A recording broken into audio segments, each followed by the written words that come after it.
Okay, so I had it laying out in the sun, and it's 90 some odd degrees here in Texas today. So it's very soft and pliable. So I had Jonathan and my grandson Chris, they helped me. I grabbed the front of it, they took the back of it, and we carried it in. So now I'm just gonna cut it down to size. And what I'm gonna do is I'm going to trim it to size here, and then I will trim this side separately, the front, and then with some leftover, I'll actually edge around the bottom here on the sides, you know, make it come up some. And then once that's done, then I'll put in like the rubber curbs. And then that way, when we run up the ATVs, if you know the wheels get on the walls or whatever, it's like no big deal. So, got my X-Acto knife. Gonna get busy. Gonna be cutting. I don't know if you remember, but I had said that I had cut the styrofoam back here because I'm gonna trim the flooring so that it goes down over here, and then I'm gonna kind of tuck it up underneath this seal or whatever you want to call it for the door.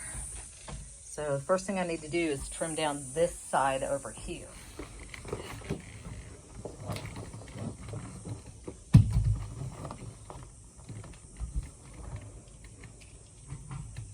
Hopefully this X-Acto knife will work. Like that. Oh yeah, okay.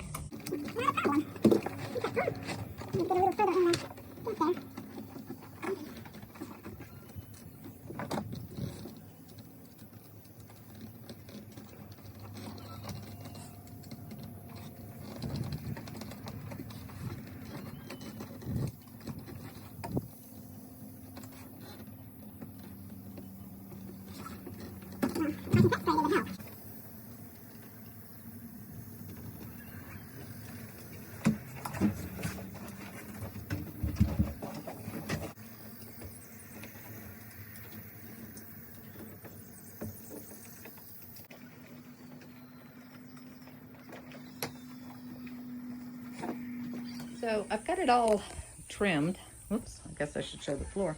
Got it all trimmed down to this side. I'm gonna trim it right here. It's got a little corner that needs to go around, and then I've got a little extra on this side because there's a little bit of a gap over here, so I'll be able to pull it once it's cut, and then I'll trim back over there.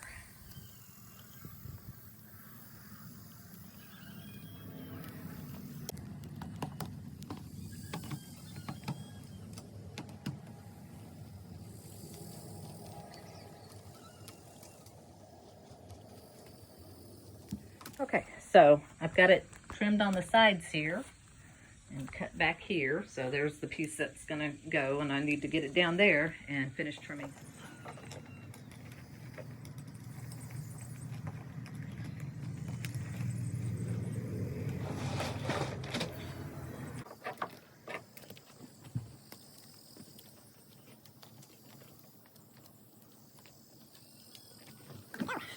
There we go, got it trimmed out. And so like I said, I'm gonna make sure it's all in there straight, and then I'll cut, and I'm gonna try to see how much I have left here to finish doing the ramp.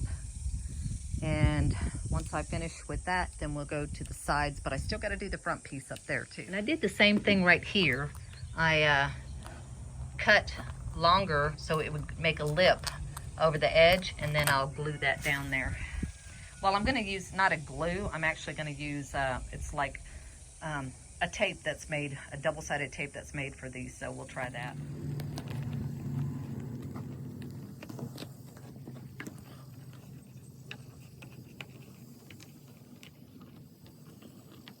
I'm just tucking it in over the top edge here so that I can make sure and get a good straight cut on it. And then I'll glue it down into the edge when I'm done, but since I'm going to need more than one piece, this is the cut edge on that side. This edge over here is actually the cut edge. So I will flip it around after I make sure it's all good and straight, but I wanted a straight edge to run along here to make sure it's all even, if that makes any sense. So if that makes any sense, what I was saying, I'm gonna, so I can keep it straight along this edge over here. I'm like pointing everywhere but where it's at.